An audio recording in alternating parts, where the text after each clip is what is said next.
Bienvenidos a nuestra lección de almacenamiento de la información. En esta lección aprenderemos qué son las bases de datos, qué son los gestores de bases de datos y qué datos son los que deberían almacenarse. Podemos decir que el conjunto de datos es el elemento primario que se registra como información para poder llegar al conocimiento que permita arribar a conclusiones. Luego, los datos, si no se analizan, no se convierten en información y por ende tampoco en conocimiento. Pero, ¿cómo fue la evolución de la información? Lo primero que hicieron nuestros ancestros fue representar los datos de forma escrita. Estas eran marcas visibles hechas a objetos físicos como pictogramas o jeroglíficos o alfabetos, libros, impresiones, fotocopias y otras formas. Y entonces, ¿qué pasó? Empezamos a acumular libros, empezamos a acumular papeles, empezaron a surgir bibliotecas extremadamente grandes, amplias, y comenzaron nuestros problemas. Había necesidad de organizar esos documentos, había necesidad de hacer búsquedas en esos documentos y probablemente tendríamos información repetida, redundante y perdida. ¿Cuál fue la solución entonces? Dijeron todos, almacenemos en una computadora. Y entonces empezamos a almacenar información, empezamos a tener hardware. Y como pueden ver en estas tres imágenes que tenemos acá, estas son imágenes de los data centers de Google. Y empezamos a lidiar con otro gran problema, cómo trabajar con los grandes almacenes de datos. Pero eso es otro tema. Sigamos en lo que nos corresponde. ¿Qué cosa es entonces una base de datos? La base de datos, cuya abreviatura es DB,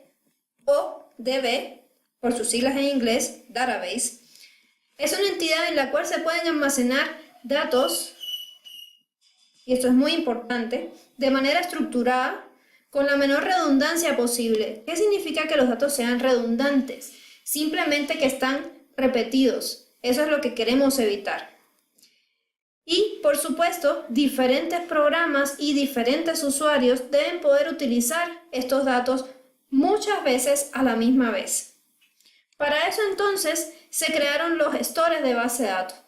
Por sus siglas en español, sistemas gestores de base de datos, es precisamente un software que permite la utilización y o la actualización de los datos almacenados en una o varias bases de datos por uno o varios usuarios de diferentes puntos de vista y a la vez.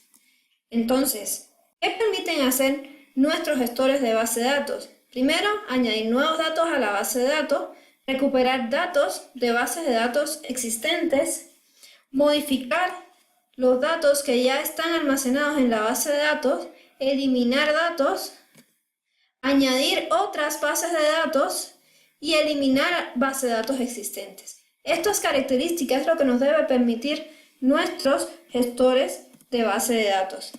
En el mundo existen ya varios de estos sistemas gestores de base de datos, como por ejemplo PostgreSQL y MySQL, que son gestores de base de datos gratuitos. Tenemos SQL Server y Oracle, que son gestores de base de datos propietarios. Tenemos gestores como MongoDB y Neo4j, que son gestores no SQL, y tenemos SQLite, que es un gestor local.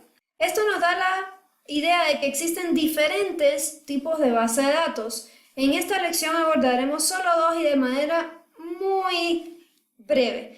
Existen las bases de datos relacionales, donde necesitamos un esquema de relaciones. Los datos se almacenan en tablas con filas y columnas que se relacionan a través de alguno de los campos de esa tabla. Y necesitamos un lenguaje de consulta que es normalmente es el SQL para manejar la información que se almacena dentro de cada una de las celdas de esa tabla.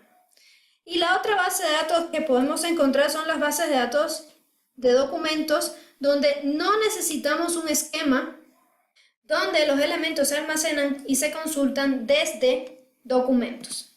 Pero, ¿qué es lo más importante en el desarrollo de base de datos?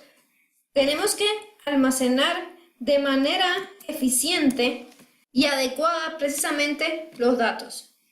Eso es lo más importante dentro de las bases de datos. Pero, ¿qué datos son los que tenemos que almacenar? ¿Cómo saber de toda la información que nosotros tenemos a nuestro alrededor cuando estamos haciendo una aplicación, cuáles son los datos más importantes? Y los invito a reflexionar. ¿Cuáles son los datos que debería almacenar WhatsApp, por ejemplo? Se me ocurre que podría ser la información de los contactos, las conversaciones y la configuración general de nuestro perfil. Y les viene la otra pregunta. Una vez que ya sabemos qué datos debemos almacenar, necesitaríamos saber dónde los vamos a almacenar. ¿En el teléfono? ¿En nuestra computadora? ¿En un servidor de internet? Eso se los dejo para que lo mediten. Entonces, ¿qué fue lo que vimos en la lección de hoy?